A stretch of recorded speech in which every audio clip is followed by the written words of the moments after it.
Howdy Radio World, and welcome to my review for X-Men Days of Future Past. This has just been released in UK cinemas today. Got my chance to see it after work, and I have to say, wow, what a movie, fantastic. Now this movie is directed by Bryan Singer, who's responsible for X-Men 1, X-Men 2, and he has done some writing work since then with X-Men First Class, and after his director dropped out for doing the sequel, Days of Future Past, he decided to step back into the directing shoes and not only write this movie but also direct and bring a fantastic Bryan Singer movie. And the moment you go into this movie, you know instantly it's a Bryan Singer movie.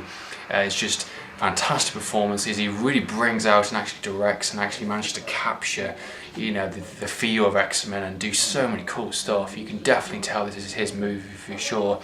Not only with a fantastic script, very witty, it's very funny, it's got some fantastic drama in it, amazing action sequences, edge of your seat action sequences that just really blew me away, and incorporates so many different elements from the franchise itself and manages to tie up all those loose ends that a lot of people complain about. Now the storyline for this movie, if you're not familiar, is basically taking future X-Men team, you know, Wolverine, Magneto, Professor X, basically the Sentinels are taken over, they destroy practically a good portion of the population, humans and mutants. They're on the verge of extinction, and the only way they can do it is sending Wolverine back through time to his younger self to basically stop this series of events that happened and, you know, create a brighter, better future. And that's where the movie takes place. It's a very different movie from the comics. The comics was a very different movie as itself. If you want to see the original story for the comics, there's a fantastic animated series they did for the X-Men, which is probably available online somewhere, or you can probably find it on Netflix or something along those lines. It's a really great little animated TV series, and it's a good comic itself to read, I think personally, and a good little animated series to kind of get that adaptation. This is a very different take upon that story, but it's done so freaking well. And being the fact that Bryan Singer, you know, spoke to James Cameron, he spoke to some big directors and asked a few favours to different people, just basically saying, I want to create a time travel movie, how the heck do I do it? And for a time travel movie, he did it absolutely fantastic. You know, it is brilliant.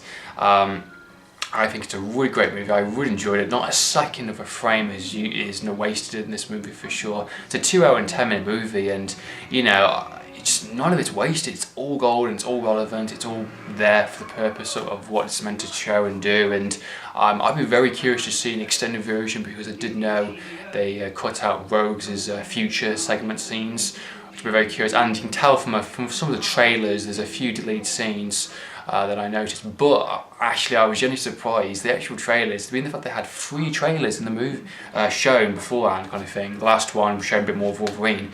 They did not show the best parts, which I thought that was a really good appreciated, unlike some movies that I know. Amazing Spider-Man 2. The acting in this movie is absolutely remarkable performances, some fantastic character-driven movies.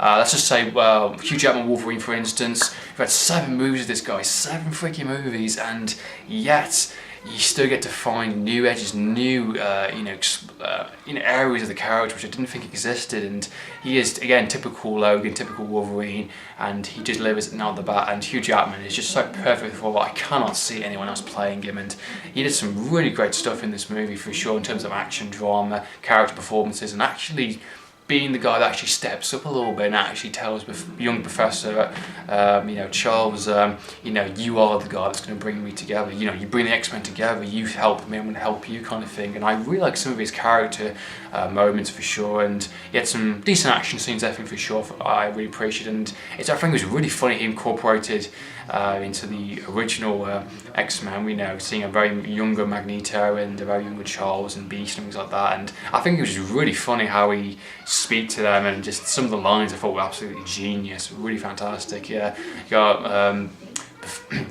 Patrick Stewart's character, and of course James McCoy playing the younger and the older, Professor X, of course, and both knocked it out the park. Some great performances yet again. I like just seeing a little bit more Magneto. Ian McKellen. He wasn't in it massively in the movie, which I do agree with a lot of people. But for the segments he was in, it was relevant. There's no point throwing more stuff in if it's not, needed. The scenes he had in the future, I think, was very good, and he had some good action sequences and some good couple lines with Charles. I thought was very appropriate and very well done. So it's good to see a very different side of that character from a future point, being the fact he's been like the villain for the past, the original X-Men trilogy, which I thought was interesting.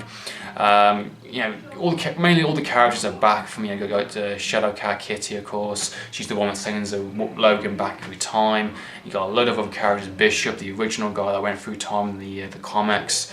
Everyone is back in this movie, and they just deliver really good performances. All their cameos, are really well done, solid. It does manage to incorporate and explain a lot of this of how the time travel works. It did explain a couple of little things I wanted to know.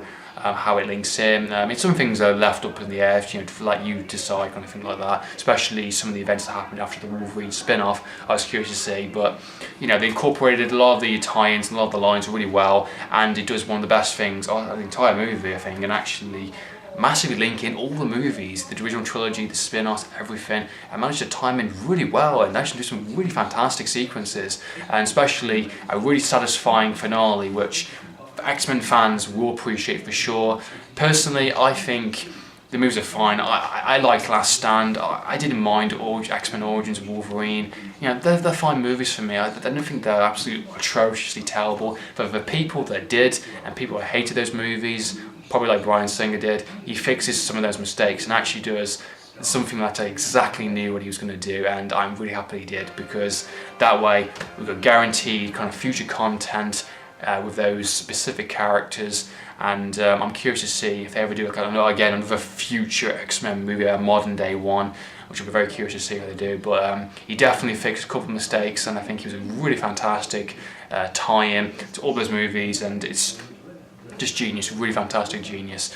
Really good character performances from all the cast, good character driven. Actually got to stand Mystique had probably some of the best scenes in this movie for sure, because her character was so crucial to the storyline, and her character is definitely on the urge of being Mystique in the X-Men trilogy, and she had some really fantastic moments in this movie, and she was definitely badass with her fighting, and Jennifer Lawrence knocked it out of the park for sure and did some fantastic stuff. Again, Michael Fassbender, Magneto, wow, what a performance. I can't praise the movie not enough. The only thing I'm going to say that I would like to a little bit more of is a little bit more character development between some of the characters, maybe one or two scenes, a bit more with some of the original X-Men team for sure, but I'm guessing there's going to be an extended version, maybe the first time ever Bryan Singer's done one, because he did say he did delete a scene, he had to take out a scene because he thought the movie was going to be a bit too long. I'm curious to see this lead scene. I'm hoping he does an extended version. That will probably make this movie to a 10 out of 10 for me, for sure. But as a movie stands, it's definitely one of the best movies of this year. Absolutely one of my favourite movies. It's everything you want to see: comedy, action, drama. Takes the franchise forward. Brings all the movies together. Fixes a couple of mistakes that some of the other movies did, and just brings in a brand new direction, which I am extremely looking forward to seeing X-Men Apocalypse and a possible Wolverine final spin-off in a sense. Awesome stuff. X-Men Days of Future Past was a great experience. I really enjoyed every single frame of this movie. Go and see it, go and enjoy it. Stick around for the after credits scene because it's definitely worth it for sure. Great, I'm satisfied. I'm happy to go and watch it again. That's how good it was. X-Men Days of Future Past, fantastic film, really enjoyed it. That's been my review for the film. Hope you're watching this review. What did you think of the movie? Let any opinions comment down below. It's me, Tom, Ash from TV. Signing out.